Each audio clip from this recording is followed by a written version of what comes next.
Well, Cambo, we'll break down the game in a minute, but first of all, immediate reflections on a fantastic advert for Red Bull Cricket. Oh yeah, probably best game I've seen in England since I've got here.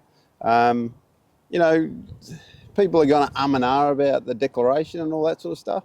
There is no umming and ahhing. We've always said we are going to put and risk everything to win a game of cricket. So you have to risk losing.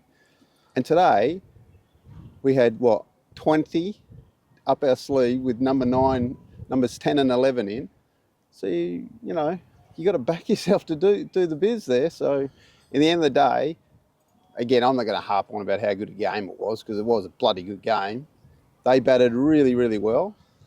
We kept trucking in on what is a very flat wicket, but it doesn't go our way. Next time it will. That's cricket for you. Taking it back to the start. A coming-of-age knock, would you say, for Ben McKinney? 153, new first-class best. Seemed like he had all the boxes ticked, went through all the gears, went through all the phases.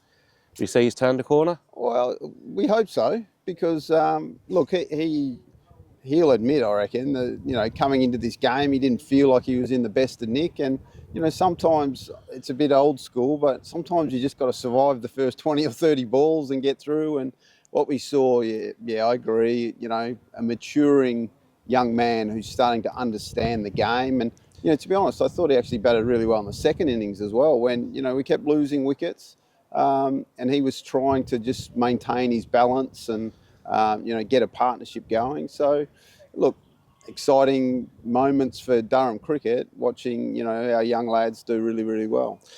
Going towards the end of that first innings, valuable lower order runs, from Matthew Potts, pushed us to that score of 387.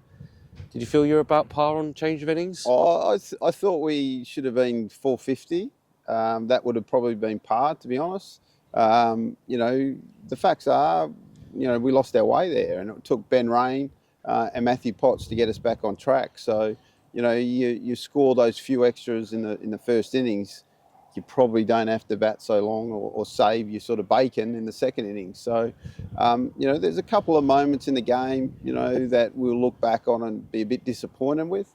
But at the end of the day, as always, what I've seen here at Durham, when we're in trouble, someone puts a hand up, and this time it was Ben Rain with the bat. And I'll be honest, we always wanted to declare the night of day 3. That was the plan from the moment we walked onto this ground on day 3. That was our thinking, but we had to get to the right position, and we felt we were in that right position. So, like I say, it was a bloody good declaration.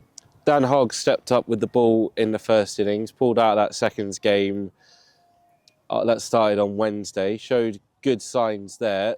325 for Warwickshire. You slightly disappointed the tail wagged for as long as it did morning of day 3? Yeah, of course. That's the frustration, I guess, when guys bowl lots of overs on a good batting strip, those tail enders can all, they can all bat. There's no such thing as bunnies anymore. Everyone, the old dog stick is bred a breed of tail enders who love batting. So, like I say, I think there's so many moments in this game where you can just take your hat off to say, geez, they batted well there, or they played well, and then we kept coming, and then they kept coming. At the end of the day, they get the result, and they should be very, very happy with themselves. They played really well. We'll be disappointed, but we know that our game is nowhere near where we want it to be. We haven't played well yet, but we're close. Sign of it being close, having Warwickshire 90 for 5 at lunch earlier today. Matthew Potts 2 in 2, Ben Rain striking as well before lunch.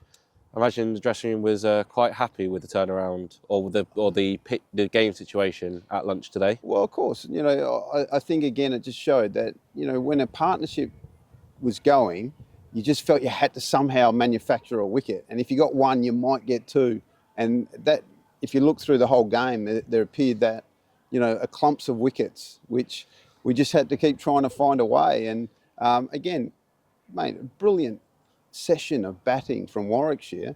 We had our half chances, so to speak, or it was like almost, but we couldn't quite get there. And, at the end of the day, Barnard's innings was absolutely fantastic. He batted so well. And won the game for his team. He was backed up by Kai Smith, making his first forays into first-class cricket. Coming down towards the end, you're always going to have faith in your team. Warwickshire always going to have faith in those guys. What point after that 9th wicket fell did you feel that you had it? I'd never thought we had it, to be honest. Vishy played for us. We know that he can hold the bat. I think he's been used as a night watchman for Sri Lanka before. So I guess, like I say, those near misses, the edge from Barnard that went through wicketkeeper and first slip, you look back and you only whiff sort of things. But at the end of the day, like I say, we had our chance. They had 20 up their sleeve. They needed 20. We needed 1 wicket. They got it done. We didn't. Looking ahead now, big test coming on Friday. Yorkshire on the back of a thumping win against Worcestershire. We know what your boys are like. They're not going to be down for too long, mainly because you're not going to allow them to be down for too long. But it feels like a bigger game than maybe we thought at the start of the year. Would you agree with that assessment? Not really, because I know how good Yorkshire are, and I know that the Battle of the North is on. They don't like being, last year in second division when we were in first division, and they're going to be an unbelievably good test for us. But like I say, if you want to be the king of the North, you got to stand up in the big times. So we'll lick our wounds. We'll look. We've obviously got injuries. We've got to look at what bowlers are available. But we'll delve into our bag of tricks, find something, and come out fighting.